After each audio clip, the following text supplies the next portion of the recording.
Kasdienė mana.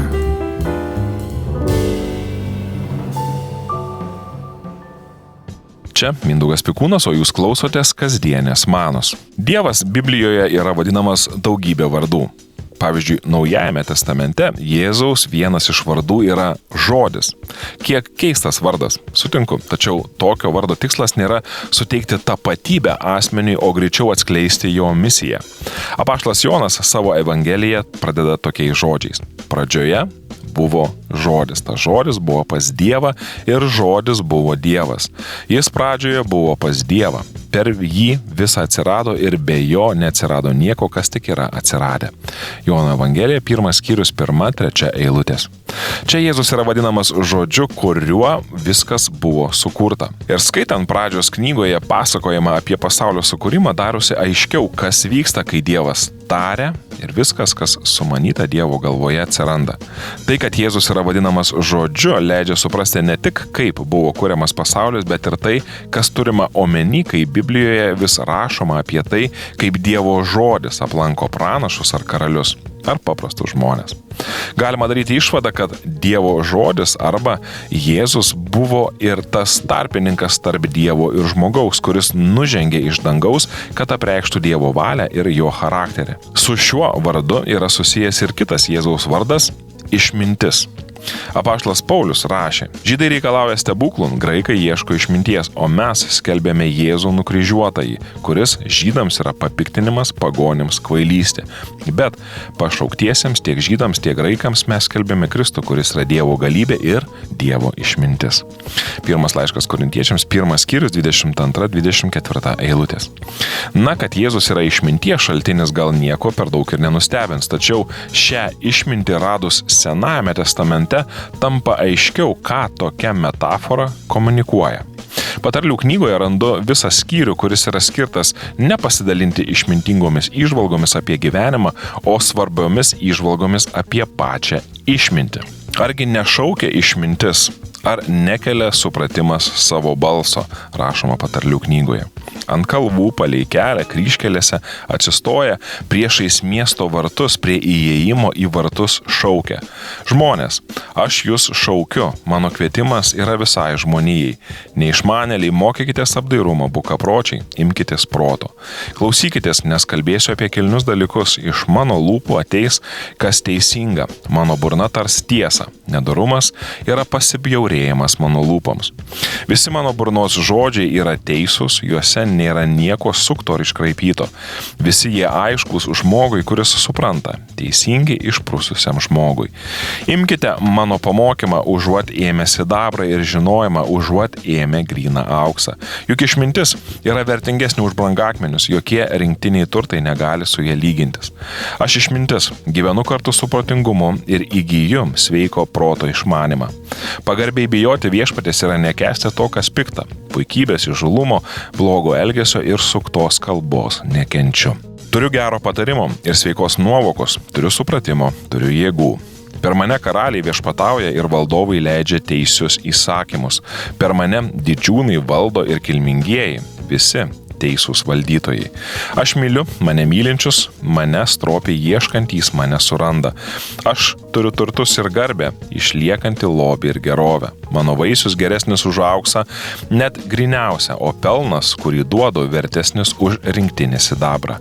Aš einu teisumo keliu, teisingumo takais, suteikti turtų mane mylintiems ir pripildyti jų iždų. Patarlių knyga, 20 skyrius, 1-21 eilutės. Ar pastebėjote mano manimu labai svarbų dalyką apie Dievo išmintį paminėtą šiame skyriuje? Na, Saliamonas sako, kad išmintis yra lūpose karalių ir didžiūnų, kai jie įgyvendina teisingumą ir leidžia teisius įstatymus.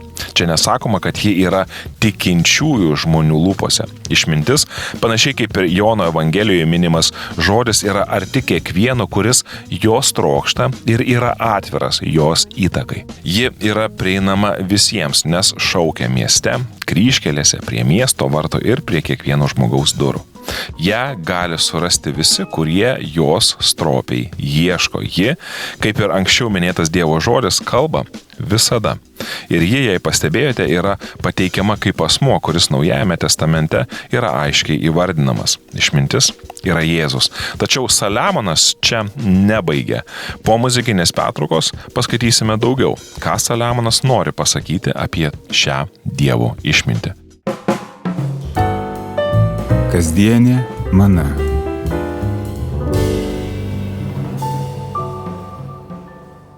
Jūs toliau klausotės kasdienės manos, kurioje mes kalbame apie Jėzų, kuris Senajame testamente yra vadinamas tiesiog vienu žodžiu – išmintis. Tai ne vienintelis toks Jėzaus vardas Senajame testamente, tačiau šiandieninėje kasdienėje manoje mes apsistojame ties juo, nes atrodytų šiam vardui Biblijoje yra skiriamas nemenkas dėmesys. Skaitydami Patarlių knygos 8 skyrių, skirtą prašyti Dievo išmintį, mes prieiname prie tokių žodžių. Viešpats sukūrė mane savo kelių pradžioje. Pirmąjį iš savo seniai atliktų darbų. Prieš amžius buvau sukurta, pačioje pradžioje, prieš žemės pradžią. Kai dar nebuvo gelmių, buvau pagimdyta, kai dar nebuvo tekančių šaltinių. Prieš padedant kalnų pamatus, prieš kalvas aš gimiau. Žemės ir laukų jis dar nebuvo padaręs nei pirmųjų pasaulio molio grumstų. Aš ten buvau, kada jis dėjo dangaus skliautą į vietą, kai jis nubrėžė ratą ant bedugnės paviršiaus, kada jis įtvirtino aukštai dangaus skliautą, kai jis įrengė bedugnės šaltinius, kada jis paskyrė jūrai ribas, kad jos vandenys niekad neperžengtų jo įsakymu, kai jis nustatė žemės pamatus. Tuomet aš buvau su juo kaip jo patikėtinė. Kasdien buvau jo džiaugsmas, visada prieš jį džiūgaudama jo gyvenamame pasaulyje, rasdama džiaugsmo žmonijoje. Patarlių knyga 8 skyrius 22-31 eilutės. Tęsiant mintį, jog Jėzus yra išmintis, iš skaitytų eilučių gali susidaryti įspūdis, jog išmintis buvo sukurta tam, kad jos pagalba būtų kuriami pasaulyje. Šių ir ne tik šių Biblijos eilučių kontekste tenka vis išgirsti apie vis naujam gyvenimui gimstančią mintį, jog ir pats Jėzus, vadinasi, buvo sukurtas. Jis nėra Dievas. Arba, jei jis ir yra Dievas, tai atsiradęs kiek vėliau ir taip toliau ir panašiai. Galiu suprasti, iš kur gali kilti sumaištis, nes dar ir kitose Biblijos vietose Jėzus yra vadinamas sūnumi, kas daugeliui yra nenuginčiamas įrodymas, jog Jėzus yra kažkuo mažesnis ar menkesnis už Dievą tėvą. Tačiau dažnai šis nesusipratimas kyla ne iš pačios Biblijos, o greičiau iš prasmės, kurią mes suteikėme joje pavartotiems žodžiams. Patarlių knygoje 8 skyrių 23 eilutėje naudojamas hebrajų kalbos žodis nasak, kurį mūsų vertėjai išvertė kaip sukurtas, reiškia išlietas, panašiai kaip išliejama auka ar patepimo aliejus ant pareigoms paskiriamo žmogaus. Tas pats žodis yra naudojamas ir kalbant apie karaliaus Dovydą patepimą karaliumi. Juk aš pasodinau sostę savo karalių ant Siono, savo šventojo kalno.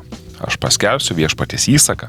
Viešpats man tarė, tu esi mano sūnus, šiandien aš tave pagimdžiau. Prašyk manęs ir padarysiu tautas tavo valdomis, visus žemės pakraščius tavo nuosavybė. Čia cituoju iš Psalmių knygos 2 skyriaus 6-8 eilutės. Mūsų Biblijos vertime yra sakoma, juk aš pasodinau tave. Čia naudojamas tas pats žodis kaip ir Patarlių knygos 8 skyriuje, kalbant apie išminties sukūrimą.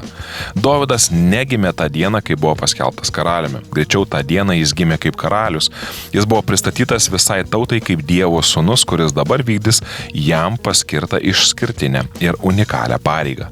Taip pat ir su Jėzumi, taip pat ir su Dievo išmintimi. Ji nebuvo sukurta ir nebuvo menkesnė už Dievą. Greičiau, ji visada buvo su Dievu, tačiau sukuriant pasaulius, ji tapo tuo tarpininku tarp Dievo ir kūrinijos. Sukūrus žmoniją atsirado poreikis ir ryšio su ja.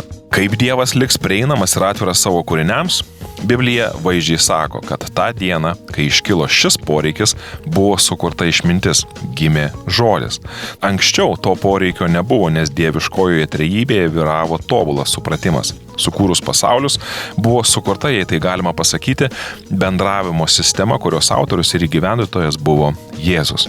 Naujajame testamente Jėzus yra pristatomas kaip sūnus, ne dėl to, kad jis yra kažkuo menkesnis ar mažiau Dievas.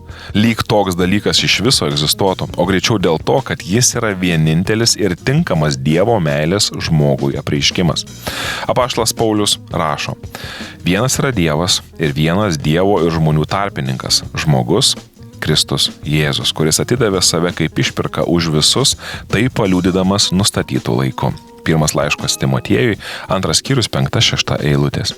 Tai yra dalis Biblijoje apreikštos gerosios žinios. Jėzus yra tarpininkas, per kurį Dievo tiesa ir meilė ateina į mūsų gyvenimus. Šis Jėzaus vaidmuo įgavo galę, kai buvo sukurti pasauliai, nes anksčiau šio tarpininko nereikėjo. Mes visi savo gyvenimuose grumėmės su tiesa ir melu. Mes visi savo širdyse palaikome vidinį dialogą, kuris balansuoja ties blogio ir gėrio pasirinkimo riba. Ir kiekvienas, kuris nori žengti ten, kur veda tiesa ir gyventi taip, kaip moko tyra meilė, su džiaugsmu priims Jėzų, nes visą laiką, net ir nepažindami jo, sekė jo balsu. Jūs klausėtės kasdienės manos.